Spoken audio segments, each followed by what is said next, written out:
કોઈએ બહુ સાચું જ કહ્યું છે કે ચિંતા એટલી જ કરો કે બસ તમારું કામ થઈ જાય, બાકી બધું જ કૃષ્ણ પર છોડી દો, કારણ કે જેને તમારો હાથ પકડ્યો છે ને એ તમને ક્યારેય અધવચ્ચે નહીં છોડે.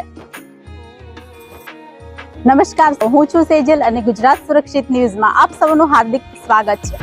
આજે 11રસનો આ પવિત્ર તહેવાર છે અને ચારે બાજુનું અહીંનું વાતાવરણ ભક્તિના રંગથી રંગાયેલું છે.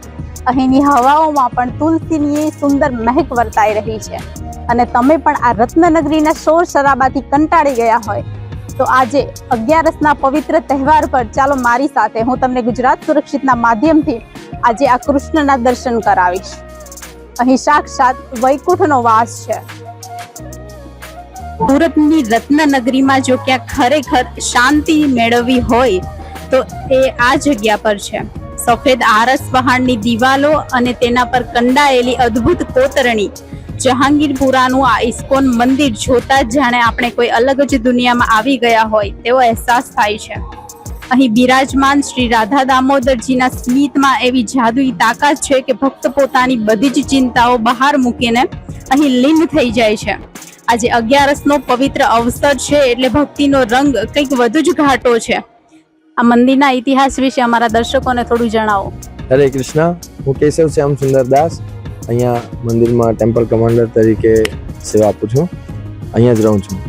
તો એમનો પ્રશ્ન છે અને તમારી જિજ્ઞાસા માટે કે આ મંદિર ગામનું જ શ્રી કૃષ્ણ મંદિર હતું. લગભગ 1982માં એક મોટો કાર્યક્રમ થયો હતો. એ કાર્યક્રમ દરમિયાન શીલ પ્રભુપાદજીના શિષ્ય જે હાલ નથી, પરમ પૂજ્ય ગોપાલકૃષ્ણ ગોસ્વામી મહારાજ, તો એમને ગામના લોકો મળ્યા અને એમને કીધું કે તમે ઇસ્કોનમાં બહુ સુંદર રીતે ભગવાનની સેવા કરતા હો છો, તો અમારે ત્યાં એક મંદિર છે તો એ અમે તમને આપીએ તો તમે ત્યાં સેવાઓ ચાલુ કરો. પહેલાં નાનું મંદિર હતું ગામનું, હવે આ રીતે ખૂબ સુંદર મંદિર છે અને આવતી વસંત પંચમીએ એના 25 વર્ષ પૂરા થશે.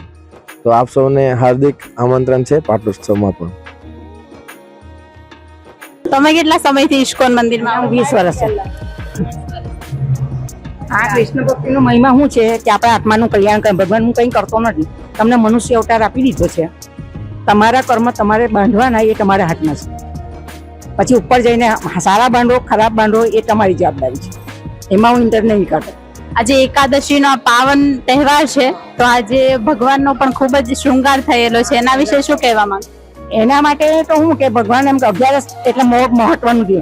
અમારા જગન્નાથમાં તો 11રસને બી બાંધી દીધેલી છે. બોલો, એટલે અમારે તે ભગવાન મહાન છે. કૃષ્ણ જ છે પણ એની જુદી જુદી બધી લીલાઓ છે. તમારા માટે કૃષ્ણ ભક્તિનો સાચો અર્થ શું છે? કઈ મનની શાંતિ મળે, બીજું કઈ નહીં. તો તમે તમારા મનની શાંતિ મેળવવા માટે ફક્ત અહીં આવો છો. હા. ઇસ્કોન મંદિર વિશે બીજું શું કહેવા માંગો? કઈ નહીં, અહીંયા આવીને એમ એકદમ શાંતિ મળે છે અને મોહ માયાથી પરે એકદમ શાંત સ્વભાવ શું કહેવાય ફીલ થાય છે અહીંયા એમ.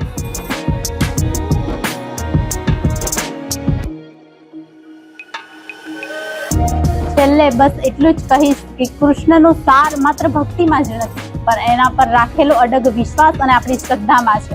જ્યારે તમે તમારું બધું તેને સોંપી દેશો ને ત્યારે સ્વયં જ તમારી ચિંતાઓને પોતાની કરી લેશે.